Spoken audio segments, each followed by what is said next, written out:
Hydrogen bonding को हम discuss करने जा रहे हैं। Hydrogen bonding is a special dipole dipole force of attraction. Hydrogen bonding को समझने के लिए हम डिस्कस करेंगे hydrogen bonding in water molecules. आप वाटर मॉलिक्यूल को देखें कि ये इसके अंदर ऑक्सीजन दो हाइड्रोजन्स के साथ कोवलेंटली बॉन्डेड है। अब ऑक्सीजन की इलेक्ट्रोनेगेटिविटी इतनी ज्यादा है कि ये हाइड्रोजन से शेयर्ड इलेक्ट्रॉन पेयर को अपनी तरफ अट्रैक्ट करता है। हाइड्रोजन के ऊपर पार्शियल पॉजिटिव चार्ज की कंसंट्रेशन डेंसिटी काफी ज्यादा होती है। इसी तरह दूसरे मॉलिक्यूल की भी यही सिचुएशन है कि ऑक्सीजन पे पार्शियल नेगेटिव और हाइड्रोजन के ऊपर पार्शियल पॉजिटिव चार्ज। इन दोनों एंड्स के दरमियान यानी इस वाटर के पार्शियल नेगेटिव ऑक्सीजन और इस वाटर के पार्शियल पॉजिटिव हाइड्रोजन के दरमियान electrostatic force of attraction develop हो जाती है। तो ये तो हो गई एक dipole dipole force of attraction. इसे स्पेशल नेम देने की क्या जरूरत, हाइड्रोजन बॉन्डिंग कहने की क्या जरूरत? जरूरत इसलिए है कि ये एक simple dipole dipole force of attraction से काफी स्ट्रांग होती है। It is 20% as strong as a covalent bond. और उसकी वजह डियर स्टूडेंट्स ये है कि हाइड्रोजन का ये फीचर है कि उसके अंदर एक प्रोटॉन के साथ एक ही इलेक्ट्रॉन है। और जब हाइड्रोजन किसी मोस्ट इलेक्ट्रोनेगेटिव एटम जैसे फ्लोरीन है, ऑक्सीजन है या नाइट्रोजन है उसके साथ डायरेक्टली बॉन्डेड होता है तो उसके ऊपर इतना ज्यादा पार्शियल पॉजिटिव चार्ज डिवेल्प होता है कि उसका प्रोटॉन जो है वो अपनी चार्ज डेंसिटी को बहुत ज्यादा इंक्रीज कर लेता है। और ये पार्शियल पॉजिटिव, इसको आप कह सकते हैं कि इसकी डेंसिटी इतनी ज्यादा हो गई कि ये इस ऑक्सीजन के जो लोन पेयर है उसको भी अपनी तरफ अट्रैक्ट करना शुरू कर देता है। तो एक लूज कोऑर्डिनेट कोवलेंट बॉन्ड जब इस इंटरमॉलिक्यूलर फोर्स ऑफ अट्रैक्शन में डेवलप होता है तो तब ये ज्यादा स्ट्रांग हो जाती है एक simple dipole dipole force of attraction से।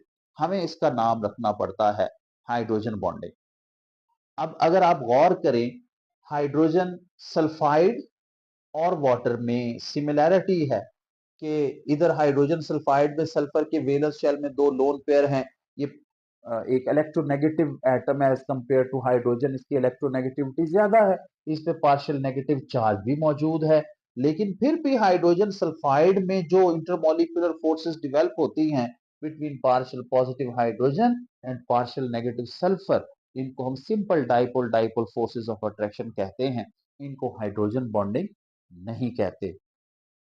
क्यों नहीं कहते? क्योंकि हाइड्रोजन बॉन्डिंग तभी डेवलप होती है जब हाइड्रोजन मोस्ट इलेक्ट्रोनेगेटिव एटम्स के साथ जो है वो बॉन्डेड होता है और इसके ऊपर इतना पार्शियल पॉजिटिव चार्ज डेवलप हो कि ये ऑक्सीजन के साथ ना सिर्फ electrostatic force of attraction develop करे बल्कि इसके वैलेंस शेल के लोन पेयर को अट्रैक्ट करके एक covalent bond, loose covalent bond character भी डेवलप करे। तो ये एडिशनल फोर्स ऑफ अट्रैक्शन होगी जिसकी वजह से हाइड्रोजन बॉन्डिंग डेवलप होती है। तो हम इसको कहते हैं electrostatic force of attraction with a loose covalent bond character.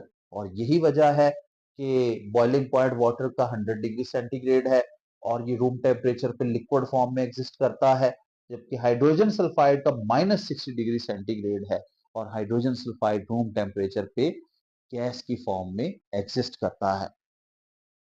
कुछ और कंपाउंड्स के फीचर्स, कैरेक्टरिस्टिक्स को हाइड्रोजन बॉन्डिंग अफेक्ट करती है। जैसे हाइड्रोजन फ्लोराइड रूम टेम्परेचर पे लिक्विड है और weaker acid as compare to hydrogen chloride. और उसकी वजह ये है फ्लोरीन एटम मोस्ट इलेक्ट्रोनेगेटिव और इसके साथ जो बॉन्डेड हाइड्रोजन है उसके ऊपर इतना ज्यादा पार्शियल पॉजिटिव चार्ज होता है, it is able to make hydrogen bonding. और हाइड्रोजन बॉन्डिंग की वजह से ये मॉलिक्यूल जिगजैग मैनर्स में अरेंज्ड होते हैं। और ये आप अगर गौर करें तो ये हाइड्रोजन जो है ये एंट्रैप्ड होता है, एक तरफ से फ्लोरीन के साथ कोवलेंटली बॉन्डेड है, दूसरी तरफ से दूसरे फ्लोरीन के साथ हाइड्रोजन बॉन्डेड है, तो आसानी से डोनेट नहीं हो सकता। यही वजह है हम इसको नॉन एक्वस सॉल्वेंट के तौर पे यूज करते हैं और इसका एसिडिक कैरेक्टर कम है।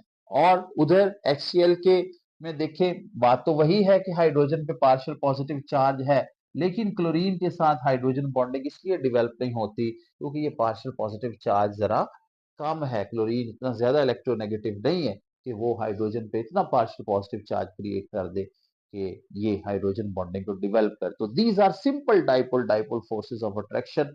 आप HCl की एसिडिटी देखिए काफी ज्यादा है क्योंकि ये आसानी से अपना हाइड्रोजन जो है ये डोनेट कर देता है।